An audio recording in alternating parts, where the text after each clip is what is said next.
I don't protect you anymore. And that's worse than revenge. The wrench slipped from my greasy fingers and clattered onto the driveway concrete as Mrs. Greta Wilcox's voice cut through the evening air like a rusty blade. Jay, I hope your wife gets well soon. That doctor's been visiting your house every single day this week. I straightened up from under the hood of my battered Ford pickup, wiping my hands on an oil-stained rag. The September sun was spilling orange across the sky, casting long shadows between the colonial houses of Maple Street. Our neighborhood was the kind where everyone knew everyone's business, where gossip traveled faster than the morning paper. If Laura's sick, it's news to me, I said, forcing a laugh that tasted like motor oil and suspicion. Maybe she's allergic to honesty. Greta's eyes lit up like she'd struck gold. The woman was 60-something, with silver hair pulled back in a tight bun, and the kind of sharp features that belonged on a hawk. She lived alone in the house next door, and her favorite hobby was watching the world through her lace curtains. Well, I just thought you should know, she said, adjusting her cardigan. Dr. Williams parks his BMW right there in your driveway. Bold as brass. Stays for hours sometimes. Dr. Scott Williams, Laura's colleague from the medical clinic downtown. I'd met him at a few hospital functions. Smooth talker, expensive suits, the kind of guy who probably ironed his underwear.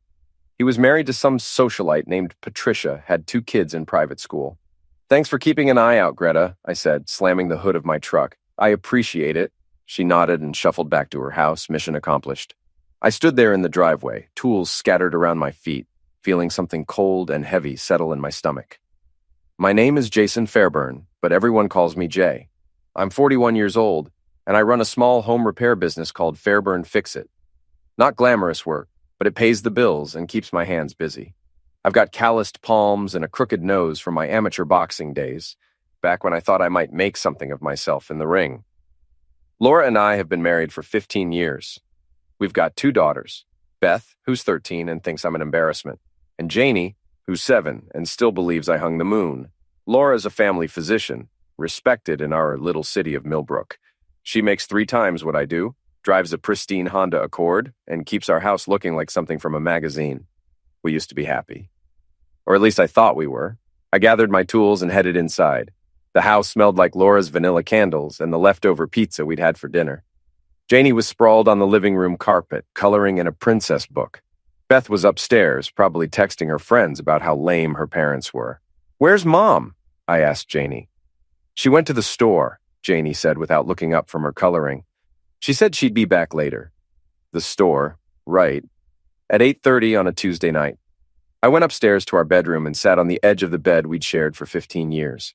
The room was decorated in Laura's style cream-colored walls, expensive furniture, everything perfectly arranged. A framed photo of our wedding day sat on her nightstand. We looked so young, so hopeful. Laura in her white dress, me in a rented tux that was too tight in the shoulders. That night, I lay awake, listening for the sound of her car in the driveway.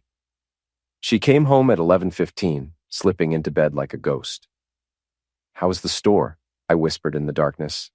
"Fine," she murmured. "Just needed some things." I didn't see any shopping bags.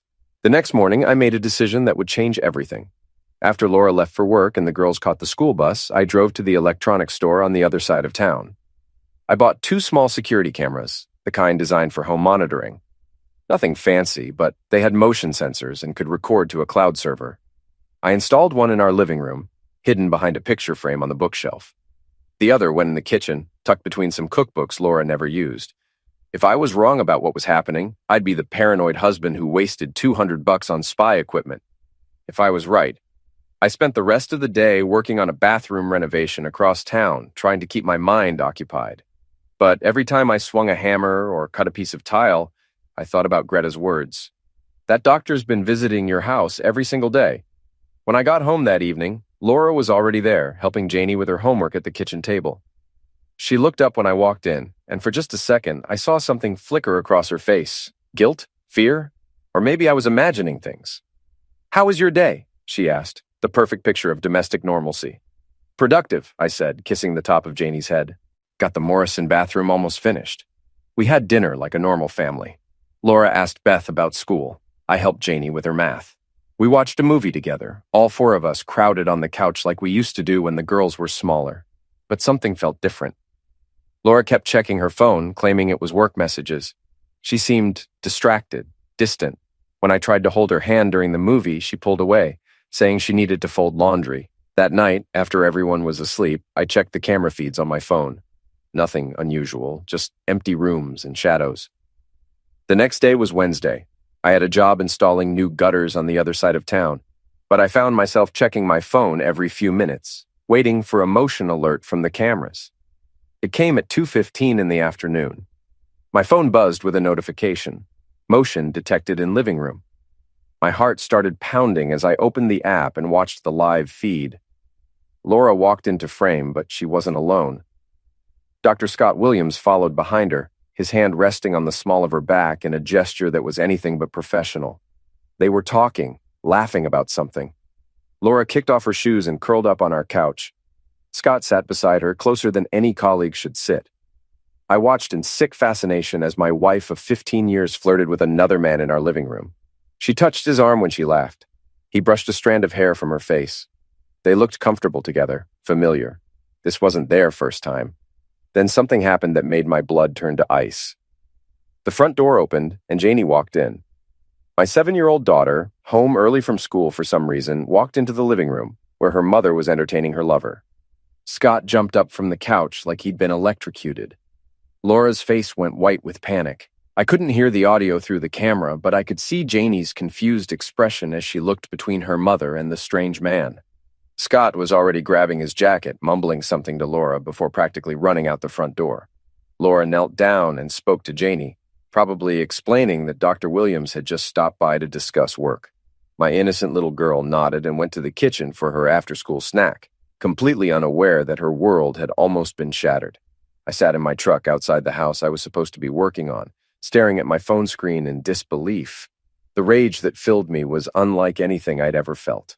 Not just because my wife was cheating on me, but because this bastard was careless enough to do it while my children could walk in at any moment. That evening, I printed out screenshots from the camera feed.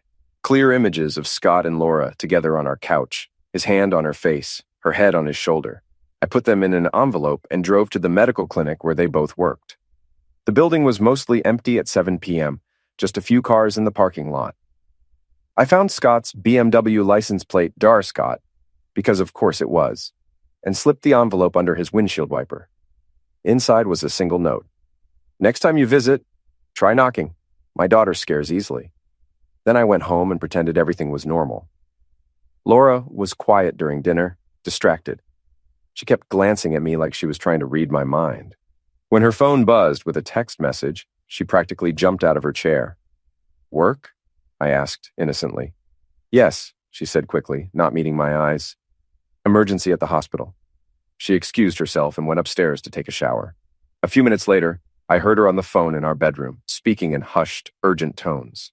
I tucked Janie into bed that night, reading her favorite story about a brave princess who saved her kingdom. She fell asleep with a smile on her face, completely trusting that her daddy would keep her safe from all the monsters in the world.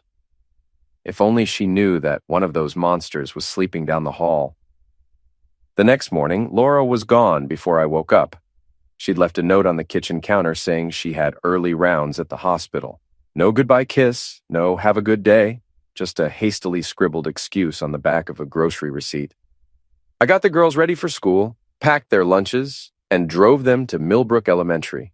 Beth barely grunted goodbye, but Janie gave me a hug that nearly broke my heart. "I love you, Daddy," she whispered in my ear. "I love you too, sweetheart," I managed to say around the lump in my throat. After dropping them off, I drove across town to Murphy's boxing gym.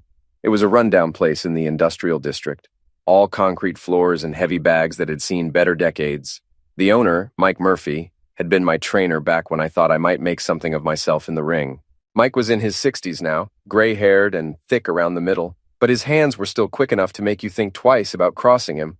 He also ran a towing company on the side, the kind that operated in the gray areas of the law. "Jay," he called out when he saw me walk in. "Haven't seen you in months. What brings you to my palace of pain?" I wrapped my hands and started working the heavy bag, throwing combinations that felt rusty after months of neglect. Mike watched for a few minutes, then held the bag steady while I unloaded everything I had. "Something's eating at you," he said after I'd worked up a good sweat. "Want to talk about it?" I told him everything. The cameras, the affair, the close call with Janie. Mike listened without interruption, his weathered face growing darker with each detail. "So what do you want to do about it?" he asked when I finished. "I want payback," I said, surprising myself with the venom in my voice. "I want them to hurt the way I'm hurting." Mike nodded slowly. "Revenge is a dish best served cold, my friend. But if you're going to do it smart. Don't give them anything they can use against you in court. What do you suggest? Hit them where it hurts most. Their reputations, their careers, their precious social standing. Make them pay without getting your hands dirty." That night, I put Mike's advice into action. I followed Scott's BMW from the medical clinic to a seedy motel on Route 9, the kind of place that rented rooms by the hour. Laura's Honda was already in the parking lot. I waited until they went inside, then got to work. I poured a bag of sugar into Scott's gas tank and slashed 2 of his tires with a utility knife. Then I left a used protection I'd found in the motel dumpster on his windshield with a note: "For your next house call." The next morning at breakfast, Laura seemed jumpy, distracted. She kept checking her phone and making excuses to leave the room. "You seem stressed," I said, buttering my toast with exaggerated care. "Maybe you should see a doctor." She looked at me sharply. "What's that supposed to mean?" "Nothing," I said with a shrug. "Just that you've been working so hard lately. All those late nights, those emergency calls, must be exhausting." "It's my job, Jay. Some of us have demanding careers." The dig stung, but I kept my expression neutral. "Of course, I'm just saying, maybe you should take some time off, spend more time at home with the family." "I'll think about it," she said, but we both knew she wouldn't. Over the next few days, I started hearing whispers around town. Greta had been busy spreading the word about the doctor visits, and the gossip mill was working overtime. At the hardware store, the clerk asked how Laura was feeling. At the gas station, the attendant mentioned he'd heard she'd been under the weather. I played my part perfectly, the concerned husband who had no idea what was really going on. "She's been working too hard," I told anyone who asked. "You know how dedicated she is to her patients?" But I could see the doubt in their eyes, the way they exchanged glances when they thought I wasn't looking. In a town like Millbrook, reputation was everything, and Laura's was starting to show cracks. The real breakthrough came when I was picking up Beth from soccer practice. I overheard 2 other mothers talking by the bleachers. "Did you hear about Dr. Staples and Dr. Williams?" one of them whispered. "What about them?" the other asked. "Well, my neighbor works at the clinic, and she says they've been spending a lot of time together lately. Private meetings, long lunches, and someone saw them at that motel out on Route 9. "No, really? But they're both married. That's what makes it so scandalous. And apparently Dr. Williams' car was vandalized in the motel parking lot. Someone slashed his tires and left something disgusting on his windshield." I pretended to be absorbed in my phone, but I was listening to every word. The story was spreading, growing with each telling. By the time it made its way through the town's gossip network, it would be a full-blown scandal. That evening, I made another discovery that changed everything. I was going through Laura's laptop, looking for evidence of the affair, when I found something unexpected. Email conversations with her best friend Melanie, who worked as a nurse at the same clinic. But these weren't just friendly chats between girlfriends. Melanie was actively helping Laura cover up the affair. She'd been taking the girls to play dates during Laura's rendezvous with Scott. She'd been providing alibis, covering shifts at the clinic, even helping Laura come up with excuses for her late nights. But there was more. Much more. In one email, Melanie wrote, "Don't feel guilty about Jay. He had this coming after what he did to my brother. This is just karma catching up with him." I stared at the screen, trying to remember what she was talking about. Then it hit me like a punch to the gut. 3 years ago, I'd been a witness in a DUI case. Melanie's brother, Danny, had been driving drunk and crashed into a family's car. A little girl had been seriously injured. I'd seen the whole thing happen and testified at the trial. Danny went to prison, and Melanie lost her job at the hospital because of the scandal. She blamed me for destroying her family, and now she was getting her revenge by destroying mine. I kept reading, my anger growing with each message. Melanie hadn't just helped Laura have an affair, she'd orchestrated it. She'd introduced Laura to Scott at a medical conference, encouraged their friendship, even suggested the motel where they'd been meeting. She'd been feeding Laura lies about me, telling her I was planning to leave her for a younger woman, that I'd been bad-mouthing her to people around town. She'd been poisoning my marriage from the inside, turning my wife against me one conversation at a time. And it had worked perfectly. Laura genuinely believed I was the problem in our marriage. She thought the affair was justified, that I deserved to be betrayed. I printed out the emails and added them to my growing file of evidence. Then I started planning my next move. The following Saturday, there was a charity fundraiser at the country club. Laura had bought tickets months ago, back when we were still pretending to be a happy couple. She'd been planning to go with Scott, claiming I was too busy with work to attend. But I had other plans. I showed up at the country club in my best suit, the one I'd worn to my father's funeral. Laura's face went white when she saw me walk into the ballroom. "Jay, what are you doing here?" "Supporting charity, of course," I said with a smile. "Isn't that what good citizens do?" Scott was standing nearby, looking uncomfortable in his tuxedo. When he saw me, he actually took a step backward. "Dr. Williams," I said, extending my hand. "How nice to see you again. How's your car running these days?" His handshake was weak and sweaty. "Fine," he mumbled. "Just fine. That's good to hear. I know how expensive BMW repairs can be. All those specialized parts, the labor costs. A man in your position can't afford to look unprofessional, can he?" He excused himself and disappeared into the crowd.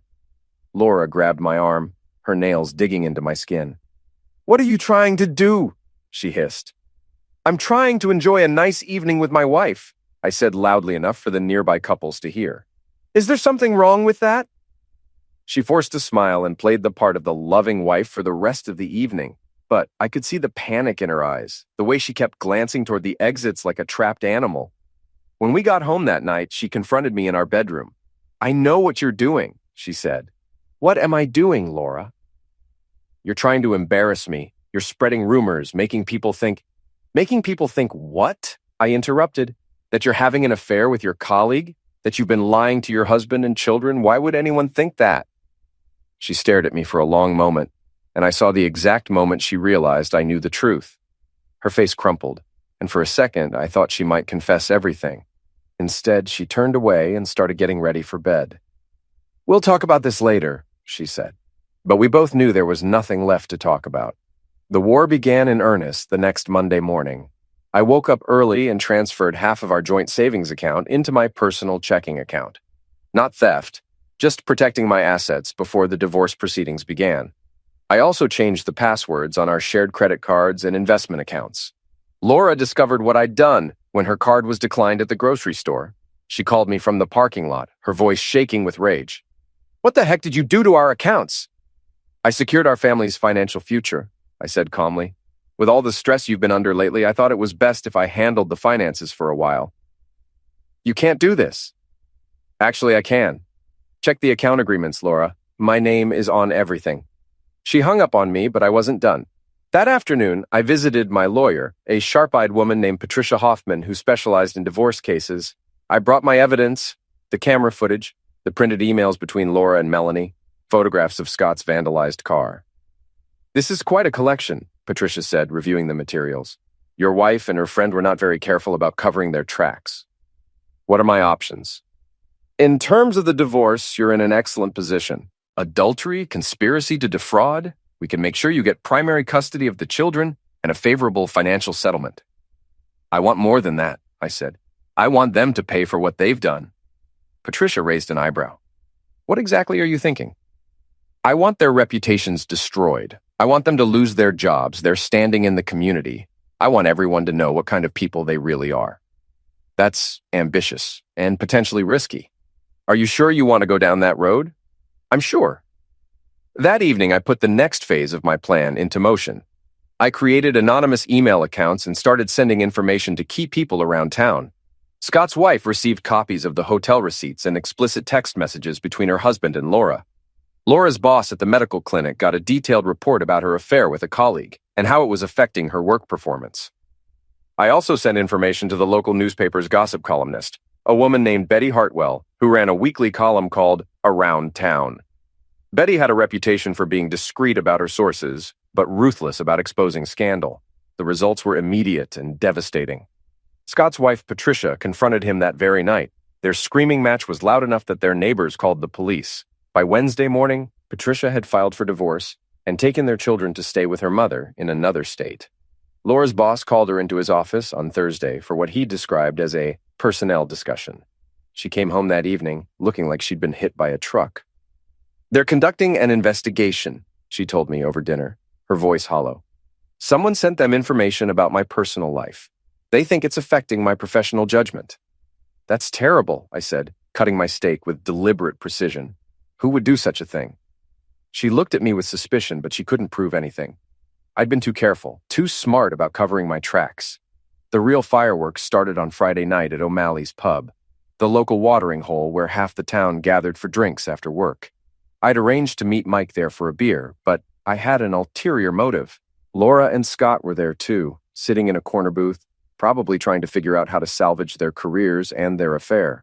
They looked miserable, whispering urgently while glancing around nervously. I positioned myself at the bar where I could watch them, nursing a beer and making casual conversation with the other patrons. Mike arrived around 8, and we started talking loudly about the latest town gossip. "Did you hear about Dr. Williams and Dr. Staples?" Mike said, his voice carrying across the crowded room. "Apparently, they've been having quite the romance." "No kidding," I replied, playing my part. "I heard his wife left him, took the kids and everything." "Can't blame her. A man who cheats on his wife will cheat on anyone."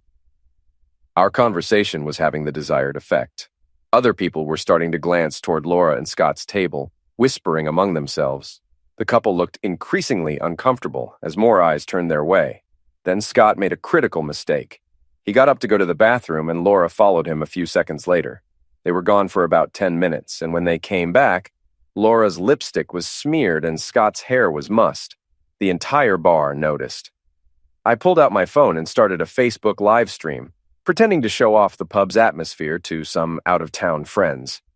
But I made sure to pan the camera across Laura and Scott's table, capturing them in an intimate conversation, his hand covering hers on the table. "Just hanging out at O'Malley's," I narrated for my fictional audience. You know how it is in small towns, everyone knows everyone's business. The stream got over 200 views before I ended it. By Saturday morning, it had been shared dozens of times across various social media platforms. Laura and Scott's affair was now public knowledge, documented and distributed for the entire world to see. Laura confronted me that weekend while the girls were at their grandmother's house. "You're destroying my life," she said, tears streaming down her face. "I'm not doing anything," I replied. "I'm just living my life, going about my business. If your reputation is suffering, maybe you should examine your own choices." "Please, Jay, I made a mistake, but we can work through this. We can go to counseling, start over." "Start over!" I laughed, and the sound was harsh even to my own ears. "You've been planning to destroy our marriage for months, with help from your vindictive friend Melanie. You think I don't know about her little revenge scheme?" Laura's face went pale. "What are you talking about?" I pulled out copies of the emails I'd printed from her laptop. "I'm talking about this. Your best friend has been manipulating you, feeding you lies about me, encouraging your affair as payback for her brother's DUI conviction. You've been played, Laura, and so have I." She read the emails with growing horror, finally understanding the scope of Melanie's deception. "I didn't know," she whispered. I thought you were planning to leave me. Melanie said she'd heard you talking to other women, that you were tired of being married to me, and you believed her instead of talking to me directly. I was scared. Our marriage has been so distant lately, and when Scott started paying attention to me, showing me affection..." She trailed off, realizing how pathetic she sounded. "So you decided to have an affair instead of working on our problems. It wasn't supposed to happen. It just evolved." "Nothing just evolves, Laura. You made choices. Every time you met him at that motel, every time you lied to our daughters about where you were going, every time you let Melanie manipulate our family, those were all choices." She was sobbing now, but I felt no sympathy for her. The woman I'd loved for 15 years was gone, replaced by a stranger who'd betrayed everything we'd built together. "What do you want from me?" she asked. "I want you to face the consequences of your actions. I want you to understand that choices have prices, and it's time to pay up." That night, I finalized the arrangements for the ultimate confrontation, I sent messages to Laura, Scott, and Melanie, telling them that Janie had gone missing from her grandmother's house and asking them to meet me at an abandoned warehouse by the river to help with the search. It was a lie, of course. Janie was safe at her grandmother's house, playing with her cousins. But they didn't know that. The warehouse had been empty for years, a relic from Millbrook's industrial past. It was the perfect place for a private conversation, away from prying eyes and curious neighbors. All three of them showed up, which told me everything I needed to know about their guilt levels. Innocent people would have called the police first and asked questions later. I was waiting for them in the main warehouse space, a cavernous room filled with shadows and echoes. Laura arrived first, followed by Scott, then Melanie. "Where's Janie?" Laura demanded as soon as she saw me. "She's safe," I said. "This isn't about Janie. This is about the three of you." Scott started backing toward the door, but I'd already locked it from the inside. The only other exit was a loading dock that required a key I'd hidden. "What's this about, Jay?" Melanie asked, but her voice was shaking. "This is about justice," I said, pulling out a folder full of evidence. "This is about three people who thought they could destroy my family and get away with it." I started with Melanie, reading aloud from her emails to Laura.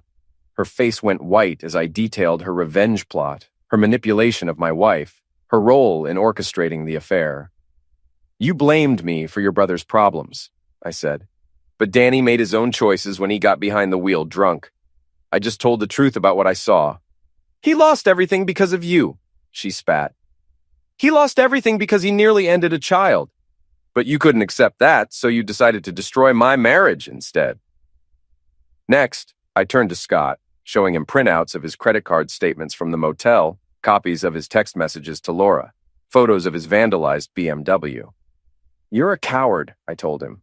"You were willing to destroy two families for a few hours of pleasure, but the moment things got difficult, you ran like a rabbit." Finally, I faced my wife. "And you, Laura. You threw away 15 years of marriage because your friend whispered poison in your ear and another man made you feel special."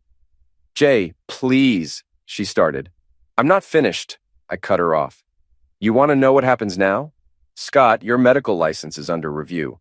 The state board doesn't look kindly on doctors who have affairs with colleagues, especially when it affects patient care.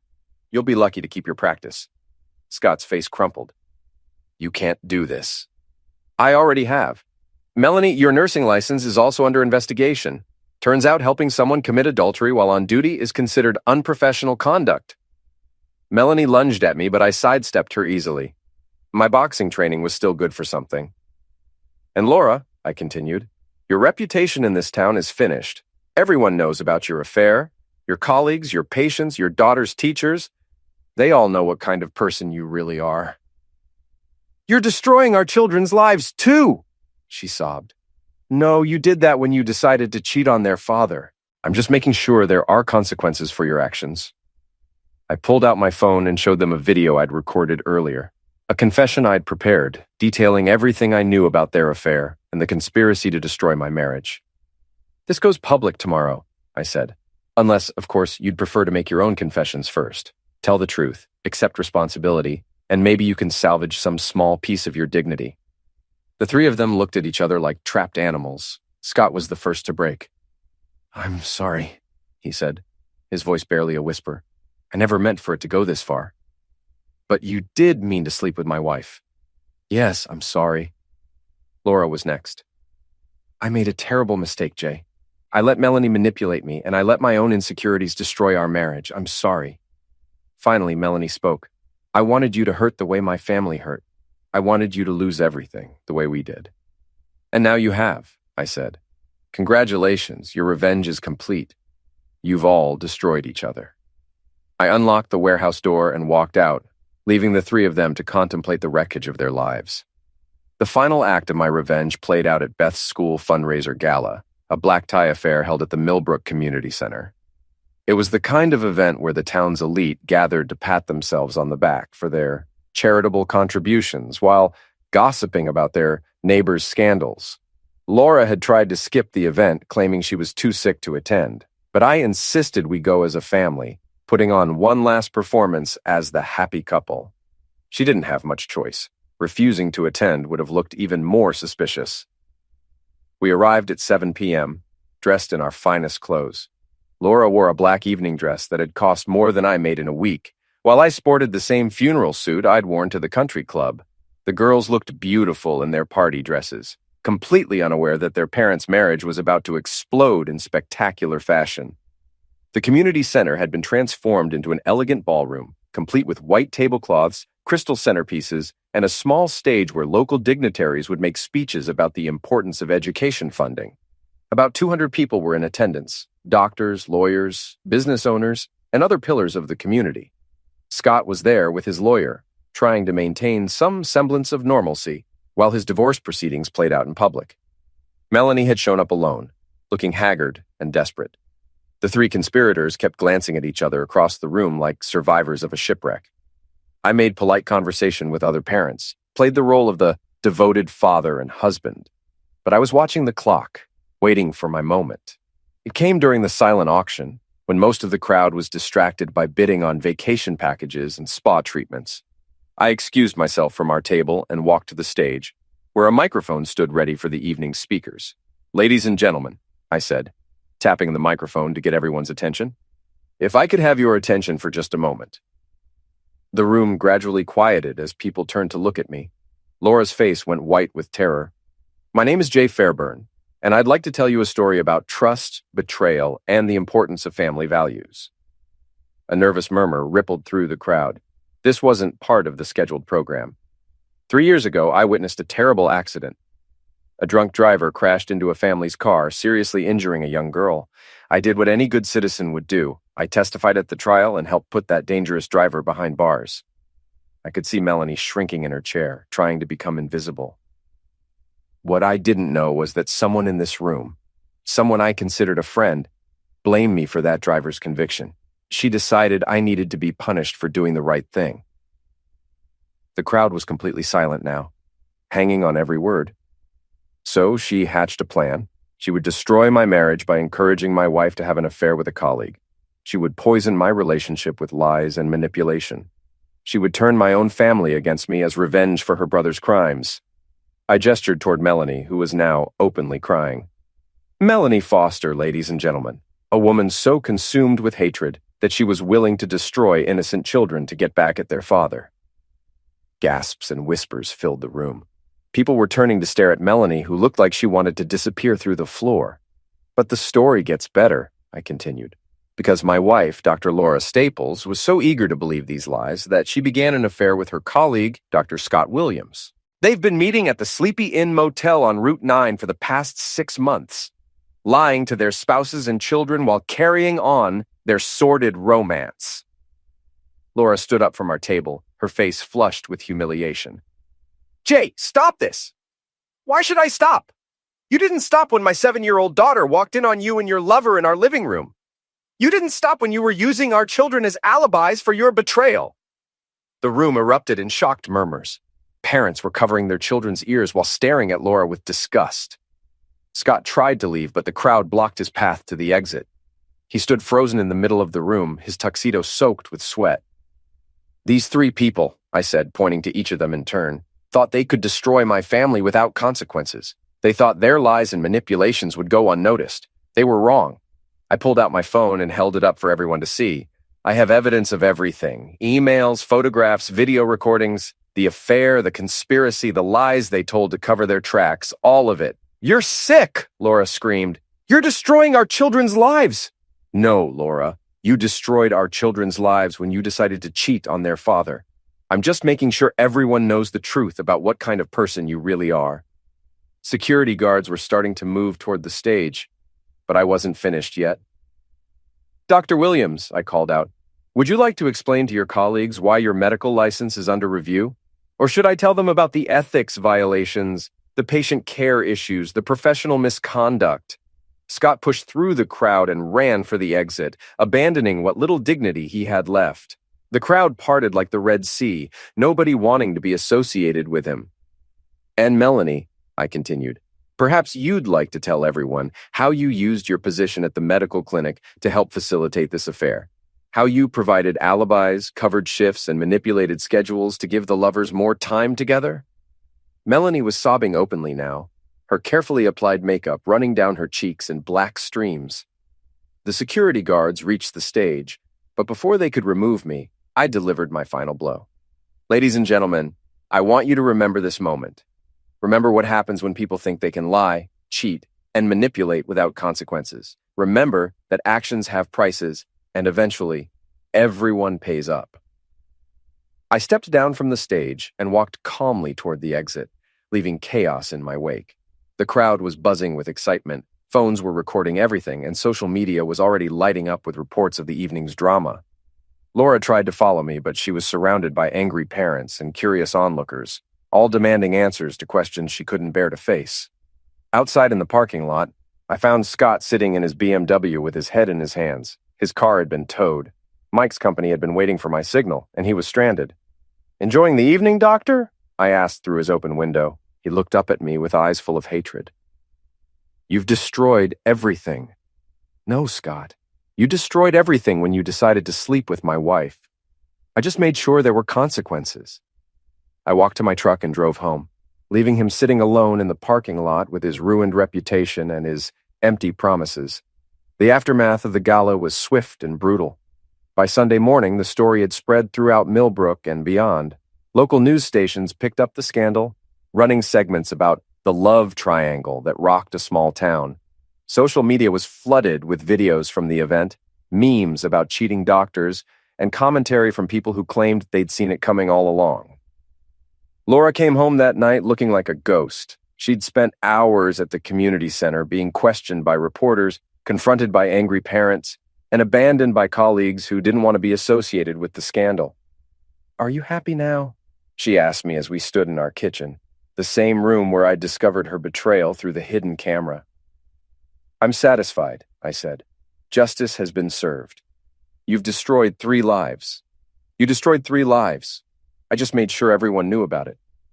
She sank into a chair at our kitchen table, the same table where we'd shared thousands of family meals over the years. "What happens now?" she whispered. "Now you face the consequences. The medical board will likely suspend your license pending a full investigation. The clinic will fire you to protect their reputation. Your affair partner has already fled town. His wife's divorce lawyer cleaned him out, and his practice is finished. And Melanie? Melanie will lose her nursing license and probably face criminal charges for conspiracy and fraud. Turns out using your position at a medical facility to help someone commit adultery is considered a serious ethics violation." Laura looked up at me with something that might have been hope. "What about us? What about our marriage?" I stared at her for a long moment. This woman who had shared my bed for 15 years, who had given birth to my children, who had promised to love and honor me until death do us part.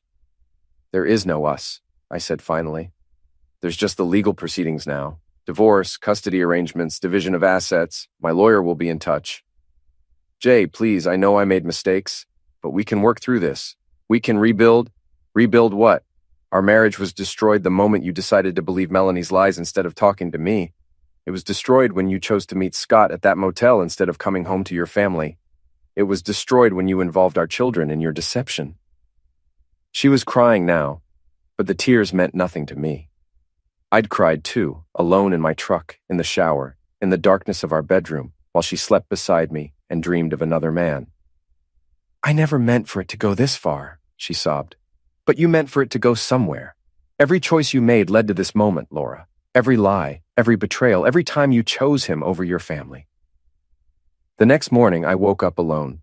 Laura had packed 2 suitcases and left sometime during the night, leaving only a note saying she was staying at her sister's house until she could figure out what to do next. I made breakfast for the girls, helped them get ready for school, and drove them to Millbrook Elementary like it was any other Monday morning. But it wasn't any other morning. It was the first morning of our new life. Beth was old enough to understand that something serious had happened, though she didn't know the details. Janie just knew that Mommy was sad and Daddy seemed different. "Is Mommy coming back?" Janie asked as I walked her to her classroom. "We'll see, sweetheart," I said, kissing the top of her head. "But no matter what happens, Daddy will always be here for you." That afternoon, I got a call from Patricia Hoffman, my lawyer. "The story has gone national," she told me. "CNN picked it up, and it's trending on Twitter. You've become something of a folk hero, the wronged husband who got creative revenge without breaking any laws. I don't care about being famous. You should care about the divorce proceedings. Laura's lawyer is trying to paint you as a controlling husband who orchestrated a public humiliation campaign. They're claiming emotional distress, mental anguish, the whole playbook. Let them try. I have evidence of everything. The affair, the conspiracy, the lies. Any jury will see who the real victim is here. That's what I'm counting on. But Jay, you need to be prepared for a long fight. Laura isn't going to give up custody of the girls without a battle. Then we'll give her a battle she'll never forget. Over the next few weeks, the full scope of the conspiracy became clear. Investigators found evidence that Melanie had been planning her revenge for over a year, carefully manipulating Laura's emotions and encouraging her dissatisfaction with our marriage. She'd introduced Laura to Scott at a medical conference, suggested the motel where they met, and even provided alibis when their affair began. Scott's life had completely imploded. His wife had taken him for everything in the divorce, his medical practice had collapsed, and he'd been forced to move to another state to escape the scandal. The last I heard, he was working at a small clinic in rural Montana, treating farmers and ranchers who probably had no idea about his past. Melanie faced criminal charges for conspiracy and fraud. She'd used her position at the medical clinic to falsify records and provide cover for the affair, which constituted professional misconduct and criminal conspiracy. She pleaded guilty to avoid a trial and received 2 years probation, but her career in healthcare was finished. Laura tried to rebuild her life, but the damage was too extensive. The medical board suspended her license for 6 months and required her to complete ethics training before she could practice again. The clinic fired her immediately, and no other practice in the area would hire her. She eventually moved to another state to start over, but her reputation followed her wherever she went. The divorce proceedings were brutal but brief. With all the evidence I'd gathered, Laura's lawyer advised her to settle quickly and quietly. I got primary custody of the girls, the house, and most of our joint assets. Laura got visitation rights and the privilege of paying child support from whatever job she could find. 6 months after the gala, I was sitting in my kitchen, helping Janie with her homework while Beth practiced piano in the living room. The house felt different now. Smaller, but somehow more peaceful. The tension that had filled every room during the final months of my marriage was gone, replaced by something that felt like hope.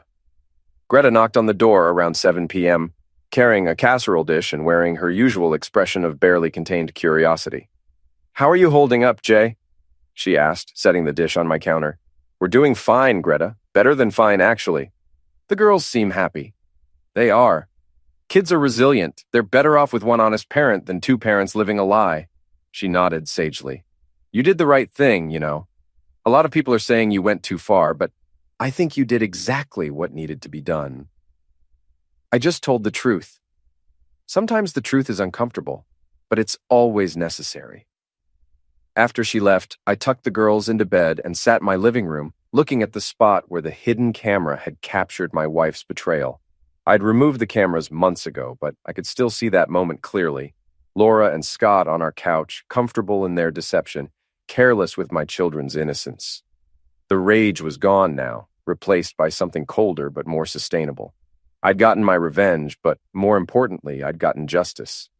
The people who had tried to destroy my family had faced consequences for their actions. The lies had been exposed, the truth had been told, and the guilty parties had paid the price. My phone buzzed with a text message from Mike. "Saw the news about Laura's medical license. How are you feeling?" I typed back, "Like a man who kept his promises." It was true. I'd promised to love and honor Laura until death do us part, and I'd kept that promise right up until the moment she broke hers. I'd promised to protect my children from harm, and I'd done that by removing the toxic influences from their lives.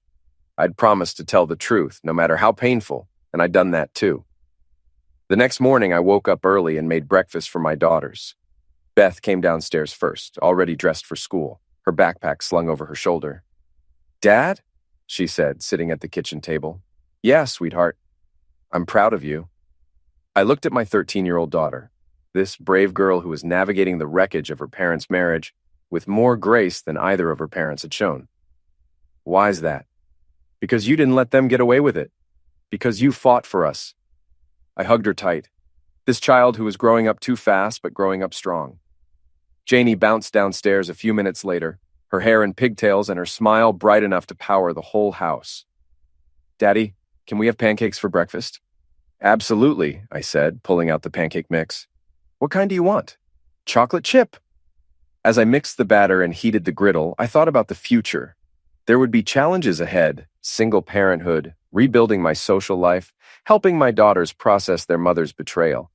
But for the first time in months, I felt optimistic about what lay ahead. The pancakes sizzled on the griddle, filling the kitchen with the smell of Sunday morning comfort. Beth helped Janie set the table while I flipped the pancakes, and for a moment, everything felt normal again. After breakfast, we drove to the hardware store to pick up supplies for a treehouse I was building in our backyard. The girls had been asking for one for years, but Laura had always said it would ruin the aesthetic of our landscaping. Now that she was gone, I could finally give my daughters the childhood fort they deserved. At the hardware store, I ran into several people I knew from around town. Some avoided eye contact, uncomfortable with my notoriety. Others nodded approvingly or clapped me on the back, treating me like some kind of folk hero. "Jay," called out Tom Morrison, whose bathroom I'd renovated earlier that year.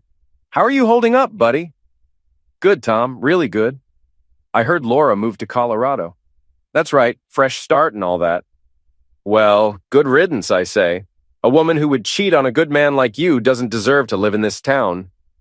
I appreciated the support, but I didn't want to dwell on the past. "How's the bathroom working out?" "Perfect. You do excellent work, Jay. In fact, I've been telling everyone about your company. You might want to think about expanding. I bet you could use the extra income now that you're on your own." He was right. Single parenthood was expensive, and my home repair business could use some growth. I'd been thinking about hiring an assistant, maybe taking on bigger projects. That afternoon, while the girls played in the yard, I started building their treehouse. It felt good to work with my hands again, to create something positive and lasting. As I measured and cut the lumber, I thought about how different my life had become in just a few months. 6 months ago, I'd been a married man living a lie, unaware that my wife was betraying our family with the help of someone I'd considered a friend. I'd been passive, trusting, naive about the depths of human deception. Now I was a single father who'd fought back against betrayal and won.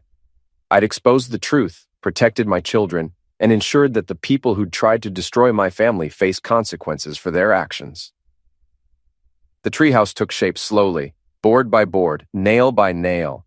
Beth and Janie took turns helping me, holding boards steady while I hammered, fetching tools from my toolbox, chattering excitedly about how they would decorate their new hideout.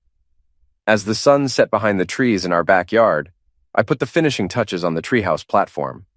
Tomorrow I'd add the walls and roof, but for now it was a solid foundation, much like the new life I was building for my daughters and myself. "It's perfect, Daddy," Janie squealed, climbing up the ladder to test out their new fort. "Not perfect yet," I said, "but it's getting there." Beth climbed up beside her sister, and they both grinned down at me from their perch 8 feet off the ground. "Thanks, Dad," Beth said, "for everything." I looked up at my daughters, these 2 beautiful girls who would grow up knowing that their father had fought for them when it mattered most. They would know that actions have consequences, that truth matters more than comfort, and that sometimes you have to fight for what's right. "You're welcome," I said. "Now come down from there before it gets too dark to see." That night, after the girls were asleep, I sat on my back porch with a beer and looked at the half-finished treehouse silhouetted against the night sky. In 6 months, it would be covered with leaves, a secret hideout where my daughters could play and dream and feel safe from the world's complications.